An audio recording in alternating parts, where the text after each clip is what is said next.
Hello, my name is Willoughby, and before we play the video here just a minute, I wanted to point out a couple of things real quick about this video. City Council, it's the people that came down there, and it's all about free speech, and I guess the reason religion was involved because Mayor Parker called a lot of people and encouraged them to come on in with religious to cover up, to help water down the people talking about returning free speech. But we still got our message out. And these people that came down, they were to defend Mayor Parker. They don't care about us or anything, and you'll see them in the video. What I did was I put sound bites of the ones that were for free speech, and then I put sound bites of the ones that were not for free speech. The overall meeting was over 3 hours long. If it would have just been us down there complaining and not having Mayor Parker bring in people,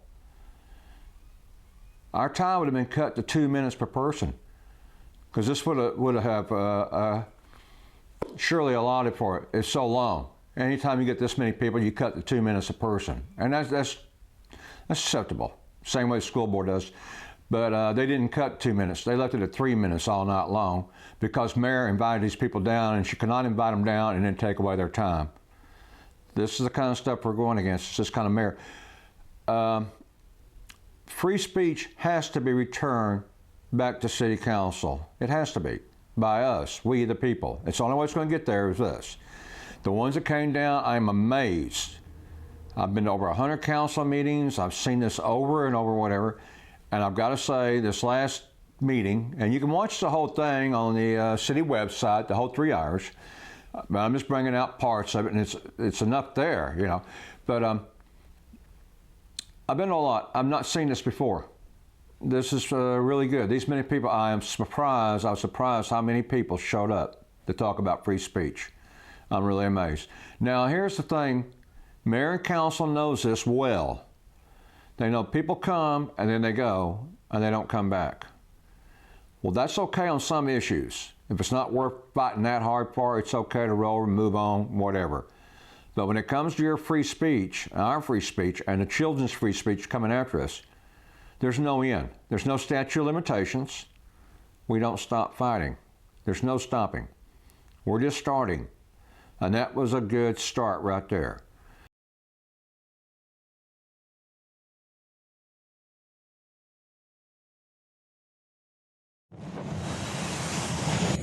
Yeah, it's working. Okay. So yesterday, Manuel Mata sent me a link on Facebook, and when I opened it, for some reason, it started at the end, and there was a man named Pastor Landon who's calling people to action, to come to the city council meeting and speak. A lot of them spoke. And I was like, yes, more people are becoming involved in this speech thing. I mean, I love freedom of speech. You know, the First Amendment allows everyone to have an opinion and be able to speak about anything without fear. All right, so today I don't have a script because we just need to watch what's happening in the room today. There's 3 parts. First, it's the new people, welcome. I know a lot of you were brought here because of spiritual warfare. I am Father William Winston. I live in District 9. I'm a retired Episcopal priest. So first, I want to thank you for inviting Mercy Culture Church to attend this meeting and to cover us all with their prayers. I think this is an important precedent, and I hope that the next community comments meeting will have another specifically invited church or denomination, synagogue, mosque, temple, or shrine to cover us with their prayers. It's gratifying to know that you see the religious and spiritual communities of Fort Worth to be essential to our unity, our progress, and our overall health, and our successes. As an Episcopalian, I was intrigued that you chose the acknowledged Christian Nationalist flagship congregation in Fort Worth to be the first church specifically invited to community comments, since by We're trying to restore public comments. Basically, before Maddie Parker, you could speak in public comments. Just EJ, if you could just address us, that'd be perfect. You can speak at public comments every single council meeting before Mayor Parker. Now in 2026, you only get 10 times to speak in public comments. So I believe everyone in this room believes in democracy, freedom, and wanting that ability to have a voice in your government. How is that spiritual warfare? All right? And so that's the first people who need to be acknowledged. Welcome to this danger. 2 is you, Mayor Parker. In 2022, you said in the Texas Tribune that you could not run for a Republican primary and look yourself in the mirror. You were watching what was happening to Texas, to your party, and you were trying to signal that you did not want to see what it is today. And unfortunately, what you did here today is showing that you have become the beast in that very mirror. You have created political violence. I mean, it is incredible how dedicated that not just Mayor Parker is to the Fort Worth way, it is to visit Fort Worth. Peter Guerin is in the back. Everybody is here. Robert Allen, who is a piece to Governor Abbott. If you're mad about corporate companies, get state policies off of allowing us actually to be a city. How about those things? We're talking about schools. Yes, Mayor Parker went and danced with Taylor Sheridan for film money. But where was she when public schools were being attacked by vouchers? And now Fort Worth ISD is being state takeover. So, to the people of Fort Worth, look how powerful you are. They brought the whole crew. The whole crew. The Fort Worth way, which any person here who in Fort Worth, Texas, who thought that they were the moderate, cordial, who doesn't get into politics, they just laid in bed with Christian nationalism. They became the very thing, and the thing that upsets me is that just a week ago, a black woman activist came here to stand for public comments and is now somehow the villain. And you get to play victim. The most dangerous beasts are the people who's supposed to be the hero that plays the victim. And I can't believe that you try to position her, and this is over the weeks. Just look at the last 3 weeks. You instigated Charlie Kirk with rhetoric about Elizabeth Beck in a letter to fire people up. You then tell a black woman about a casket, and now we're here. You are the political violence. Mayor, let's talk about your team of protectors you called to protect you against the terrorists in this room. 96 years. And I say this with apologies to any politicians who happen to be in the room, but not to most of the public comment speakers I heard last month. Mayor Parker, Commissioner Chapa, and council members, my name is Mike Naughton. I live in District 3. I'm the Executive Director of Facilities Planning at Fort Worth Independent School District. I'm here tonight on behalf of Fort Worth ISD to say thank you to Mayor Parker and the council for expanding the partnership between our organizations through your recent adoption of the resolution related to the joint use of school facilities. Hello, I'm Pam Minnick from Fort Worth Stockyards, District 2, and I came here to express my sincere thank you to each of you for your service to our city. And when I say thank you, I know I'm not ignorant, so not to be confused with people that think you are ignorant, to thank you for your service, because I realize what you go through.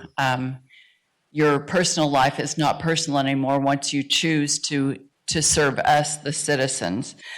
Fort Worth has grown from an Army outpost in 1849, that was 175 years ago, to a city that is now the 11th largest in the United States of America. The good news is last year, more than 10 million people came to see what we have, which is that Western heritage where a man's word is his bond. They took in the history of Fort Worth, and I think that we should all be so proud of that. We shouldn't be separated from that. We should embrace that and be proud of our history. Fort Worth has been recognized recently with many accolades, one of which is the repurposing of this building here. So congratulations to each of you that saw this be repurposed. I know that each of you makes a sacrifice. Again, I want to say thank you. And I want us to continue as citizens of Fort Worth to help you set an example of the Cowboy Way, an example of the Fort Worth Way. And thank you.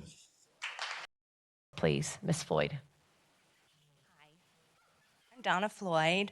I don't have a speech written because I really pretty much believe that I stand with my mayor and our city council, that our actions, our busyness, our work, our steadfastness are working hard to make this city a better place for the people who live here.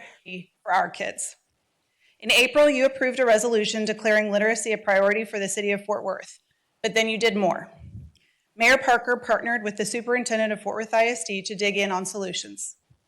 By partnering with Dr. Molinar, superintendent of Fort Worth's largest district, you are not just telling her to fix it, you're working together. What a powerful example this sets for all of Fort Worth school districts. If the superintendent of our largest school district can partner with the mayor of the fastest growing city in service of kids, what does that say about their priorities? Issue or wish my opinions or views to be heard on something, I know I can simply call my councilman. I called him yesterday. I left a Facebook message for him. He responded same day. And guess what we did? We had an actual conversation. You know what that looks like? It looks like I spoke, he responded, back and forth, he spoke, I responded, back and forth. And our conversation lasted more than 3 minutes. He heard me just fine. All that being said, I fully support the move to 10 public comment meetings for the 2026 calendar year. One can not only still address the mayor and council by signing up to speak at a specific agenda item that they will be voting on during their regular meetings, you can still march your little self down here at 10 times next year so you can get some more clips to share on social media if that's what you want to do. To give public comment. As a working parent, I can't help but feel that my voice is not valued by this council. And if that's the case for me, it's your job to listen to us whine and complain. And I think it is ridiculous that the council has voted to cut down their job responsibilities. That is not something I get to do at my place of work. Council meeting where we reduced or passed the calendar for what was coming in 2026 for public comments. And you can see what's actually happened when you look up on screen where we've been with public comments since 2021. Multiple speakers have talked about the idea that public comments used to be part of all the regular meetings. And you can see we went to 21 meetings in 22, to 17, to 16, to 15, and now what was passed is 10 in 2026. Well, we have people talk about this idea that when you come to public comments, council members aren't engaged, council members aren't here. And the reality is I did the same thing. I looked for attendance at the public comment meetings and the regular meetings. When you look at all the regular meetings, 5 total absences across the 14 meetings this year. It's littered with absences across the public comments. We have some that barely get over 50% of the meetings and others that miss a third. I mean, absences all over the place. So if you actually want to speak to the full council, you got to go to the regular meetings. And you know what? As it is today, we don't get to. Proud lifelong resident of Fort Worth. I'm here tonight because I care deeply about transparency, accountability, and respect between city leadership and the people they represent. Before 2021, residents could share their concerns at every city council meeting, but in 2022, that changed. Public comment opportunities were cut from 21 per year to just 10. That's less than once a month for people to speak directly to those who are making decisions about our city. Public comment is one of the few ways everyday residents can be heard, and reducing access sends the wrong message. At a time when free speech is being restricted across the country, Fort Worth should be expanding access, not limiting it. We've also seen recent examples. Is well versed in city council in the Metroplex. Fort Worth is still leading this Metroplex in regard to public comment. For instance, in Dallas, our public comment is at 9 o'clock in the morning on a Wednesday. But at least they take the speakers first, right? Wrong. They take the first 5 speakers, then they move on with their agenda, then they take a 3-hour intermission like it is the Casa Mañana, and then they come back for the executive session, and then they go back to the speaker list around 2 or 3 o'clock, completely inaccessible, not only to the working class, but to any parent fighting a car line at 3 o'clock. But now that that's settled, we're going to talk about this casket. There's members within this community that know the truth of who placed that casket, yet you remain silent. Chris, tell the public, tell the people, tell the council that your mistress placed that casket in front of this woman's house. Go ahead. Go ahead. That's the problem, though. Far too many pastors who refuse to believe in Judgment Day, and even more congregations refusing to fact check. Mayor Parker. That being radically anti-racist and speaking truth to power is literally the most spirit-filled thing that any of us could do here tonight.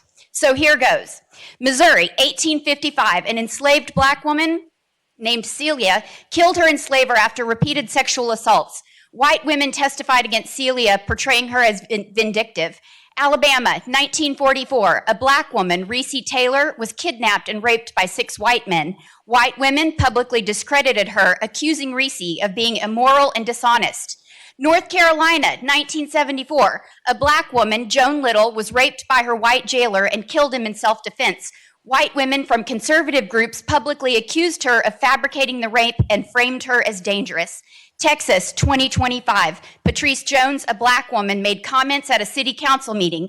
The mayor, a white woman, turned the council chambers into a court of law.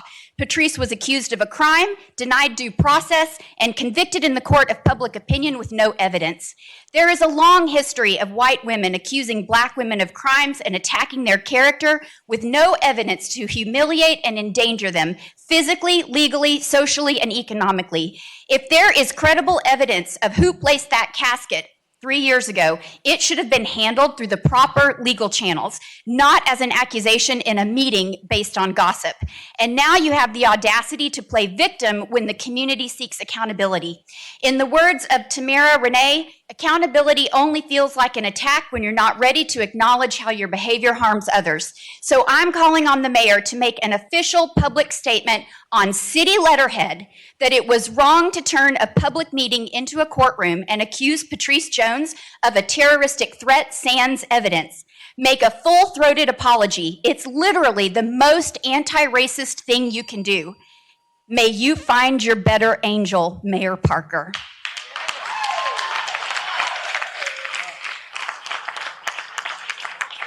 Good evening. My name is Ann Zeta. If the people just loved one another, we wouldn't need these kind of rules. Councilman Chuck Silcox, 2000. Mayor, but here is the truth. In the years since, we have lost our momentum. Many of those recommendations remain unfulfilled. We acknowledge inequalities, but we hesitate to fix them. We talk about trust, but we fail to earn it. And while Fort Worth grows, the gap between our ideals and our actions grow wider. Even public comment has been reduced, silencing the very voices that could change minds in this room.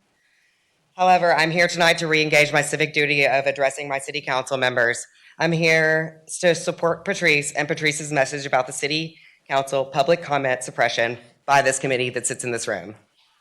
On 9/30, Patrice Jones was publicly threatened by Maddie Parker in this very room saying, "Patrice, I have your casket." It has always been stated by our mayor and our council, this is not a discussion. There will be no responses. And our mayor chose the Patrice public comment as the opportunity to attack a black woman. Fast learner, because here, just barely into your second term in office, you've already adopted some maneuvers straight out of the fascist playbook. First, you reduced the opportunity for residents to give public comment at city council meetings, restricting our First Amendment right to address our elected leaders for grievances.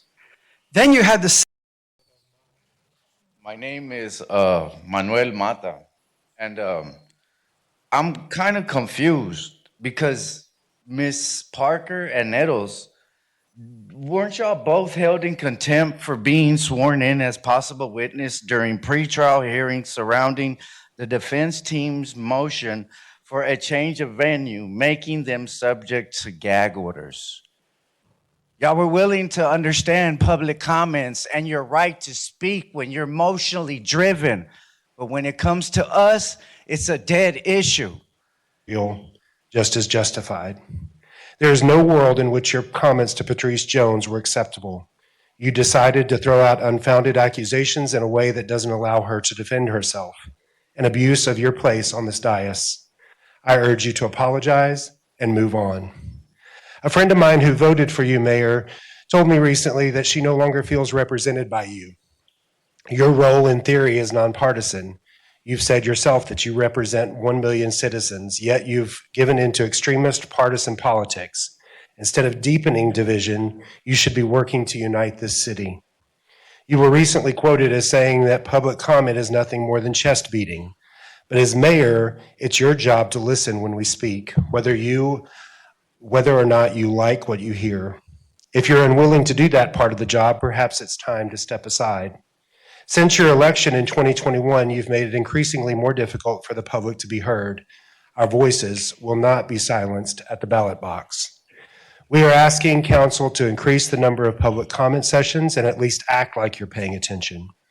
You are making changes to city government that make you more comfortable instead of making it more transparent for the citizenry. Too often members are absent